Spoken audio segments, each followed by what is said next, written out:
Okay, so for today's deep dive, we're going to unpack the PetGentle Ultrasonic Anti-Bark device. Right, the little handheld gadget, Exactly. It claims it can turn your barking dog into a, and I'm quoting here, silent angel.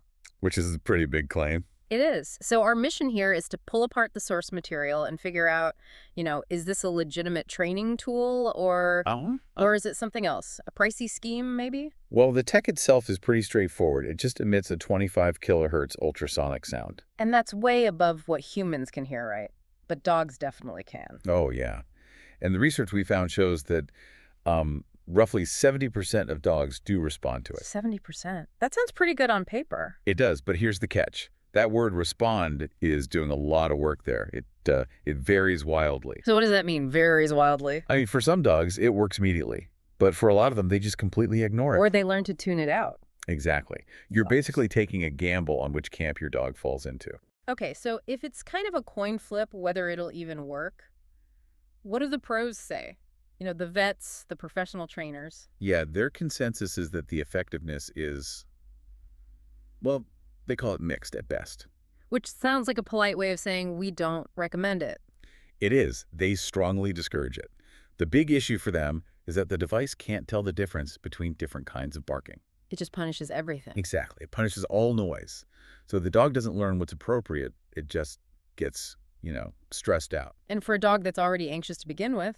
It can make the whole behavioral problem much, much worse. They all recommend positive reinforcement instead of something aversive like this. Given that the professional world is pretty against it, what exactly are customers paying for? Let's talk about the price tag, because this is where the sources get really revealing. This is where the whole thing it clicks into place. So on the official PetGentle website, it's $80. 80 plus shipping, I assume. Plus shipping. But the reports we looked at found the exact same device. Identical, No. like same housing, same tech. Identical. Same plastic, same frequency, same little LED light. It's available on other platforms under different names for less than $20. Wow. From 80 down to under 20, that is a huge markup. Yeah.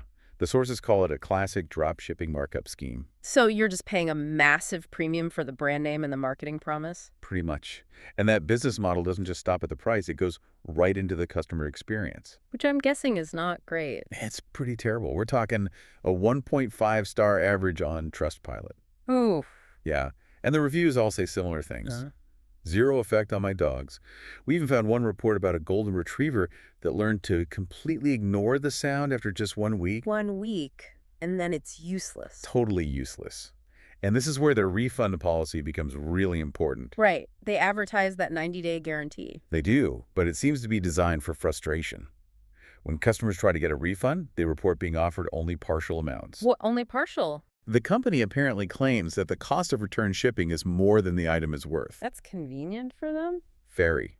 And the policy also deducts all shipping and handling, so in the end, you're left with less than half of your money back if you get anything at all. So what does this all mean for you, the listener? We have a generic product based on some pretty questionable science. Sold at a premium price and backed by what seems to be a deliberately obstructive refund process. So when you're balancing that convenience, that promise of instant silence against your dog's actual behavioral health, the sources are very clear. They strongly favor methods that teach rather than ones that just punish noise. Yeah, if we connect all the dots, it reveals a business model built to maximize quick profit before the dog adapts. They're paying for the marketing, not a real solution. So that brings us to the final thought we want to leave you with.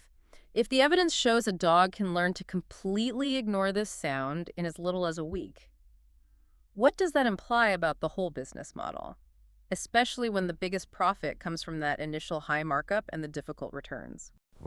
Is the whole strategy designed to make money in that short window before the dog naps and the owner just gives up on getting a full refund, something to mull over?